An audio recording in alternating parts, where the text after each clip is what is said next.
परम श्रद्धेय परम मित्रों, सादर प्रणाम। आज हम पंचमों अध्याय का प्रथम सोपान का अनुनय और विनय करेंगे और उस श्रवण और मनन से हम अपने जीवन को धन्य करेंगे। ओम पंचमो अध्याय। अर्जुन उवाच संन्यासं कर्मणां कृष्ण पुनर्योगं च संससि यश्रेया यतियोरेकं तन्मे ब्रूहि सुनिश्चितम्।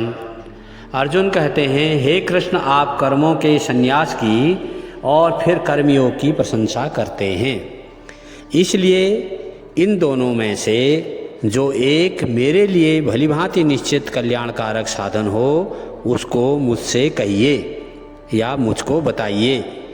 श्री भगवान उवाच संन्यास कर्मयोगश्च निःश्रेयस्करावुभौ तयोस्तु कर्म संन्यासात् कर्मयोगो विशिष्यते।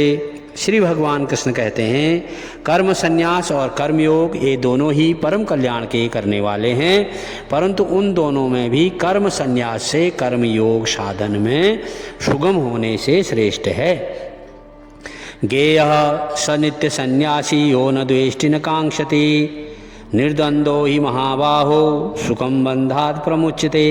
हे अर्जुन, जो पुरुष न किसी से द्वेष करता है, ईर्ष्या करता है और न किसी की आकांक्षा करता है, वह कर्मयोगी सदा सन्यासी ही समझने योग्य है, क्योंकि राग द्वेषादि द्वंद्वों से रहित पुरुष सुखपूर्वक संसार बंधन से मुक्त हो जाता है। सांख्य योगो पृथग बाला प्रवदन्ति न पंडिता एकमप्यास्त सम्यगु भयो विदन्ते फलम। उपयुक्त संन्यास और कर्मयोग को मूर्ख लोग पृथक पृथक अलग अलग फल देने वाले समझते हैं, न कि पंडित जन, क्योंकि दोनों से एक में भी सम्यक प्रकार में स्थित पुरुष दोनों के फल रूप परमात्मा को प्राप्त होता है। यत् सांख्ये प्राप्ते स्थानम तदोगैरपि गम्यते एकम सांख्यम च योगम च यह पश्यति स पश्यति। ज्ञान योगियों द्वारा जो परम धाम प्राप्त किया जाता है, कर्म योगियों द्वारा भी वही प्राप्त किया जाता है। इसलिए जो पुरुष ज्ञान योग और कर्म योग को फल रूप में एक देखता है, वही यथार्थ देखता है। संन्यास्तु महाबाहो दुःखमाप्तुं योगतः योग युक्तो मुनि ब्रह्मा न चेराधिगच्छति। परंतु हे अर्जुन, कर्मयोग के बिना संन्यास अर्थात मन, इंद्रिय और शरीर द्वारा होने वाले संपूर्ण कर्मों में कर्तापन का त्याग प्राप्त होना कठिन है, और भगवत स्वरूप को मनन करने वाला कर्मयोगी पर ब्रह्म परमात्मा को शीघ्र ही प्राप्त हो जाता है। योग युक्तो विशुद्धात्मा विजितात्मा जितेन्द्रियः सर्वभूतात्म भूतात्मा कुरुनपि न लिप्यते। जिसका मन अपने बस में है, जो जितेंद्रिय एवं विशुद्ध अंतःकरण वाला है और संपूर्ण प्राणियों का आत्मरूप परमात्मा ही जिसकी आत्मा है, ऐसा कर्मयोगी कर्म करता हुआ भी कर्मों में बद्धता नहीं है। नैवं किंचित करोमीति युक्तो मन्यते तत्त्ववितः पश्यन् श्रवण स्पर्श जिग्न श्रन गच्छन स्वपंच श्वसन प्रलप्यन सृजन ग्रहण ग्रहणनु निमिष निमिषन्नपि इंद्राणि इंद्रार्थेषु वर्तन्त इति धारयत।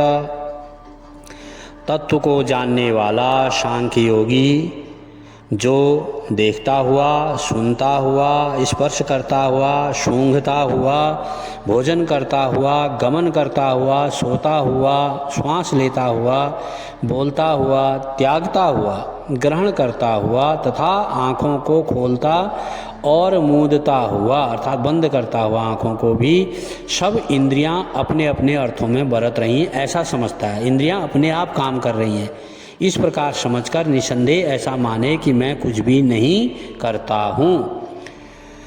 ब्रह्मण्याधाय कर्माणि संग त्यक्त्वा करोति यः लिप्यते न स पापेन पद्मपत्रमिवावसा। जो पुरुष सब कर्मों को परमात्मा में अर्पण करके और आसक्ति को त्याग कर कर्म करता है, वह पुरुष जल से कमल के पत्ते की भांति पाप से लिप्त नहीं होता। कायेन मनसा बुद्ध्या केवलैरपीन्द्रियपि योगिनः कर्म कुर्वन्ति संगम त्यक्त्वात्मशुद्धये। कर्मयोगी ममत्व बुद्धि रहित केवल इंद्रिय मन बुद्धि और शरीर द्वारा भी आसक्ति को त्याग कर अंतःकरण की शुद्धि के लिए कर्म करते हैं। युक्तः कर्मफलं त्यक्त्वा शान्तिमाप्नोति नैष्ठिकम् अयुक्तः कामकारेण फले शक्तो निबध्यते। कर्मयोगी कर्मों के फल का त्याग करके भगवत प्राप्ति रूप शांति को प्राप्त होता है और सकाम पुरुष कामना की प्रेरणा से फल में आसक्त होकर बद्धता है। सर्वकर्माणि मनसा संन्यासस्ते सुखम वशी नवद्वारे पुरे देहि नैवं कुर्वन् कार्यन। अंतःकरण जिसके बस में है, ऐसा सांख्य योग का आचरण करने वाला पुरुष न करता हुआ और न करवाता हुआ ही नौ द्वारों वाले शरीर रूप घर में सब कर्मों को मन से त्याग कर आनंद पूर्वक सच्चिदानंद घन परमात्मा के स्वरूप में स्थित रहता है। परम मित्रों, आज पंचम अध्याय का प्रथम सोपान हम यहीं तक श्रवण और मनन करेंगे। आप इसका श्रवण मनन कीजिए और अपने जीवन को धन्य कीजिए। लाइक सब्सक्राइब शेयर अवश्य कीजिए, जिससे कि आगे आने वाला सोपान पंचम अध्याय का शीघ्र से शीघ्र आप तक पहुंच सके। धन्यवाद।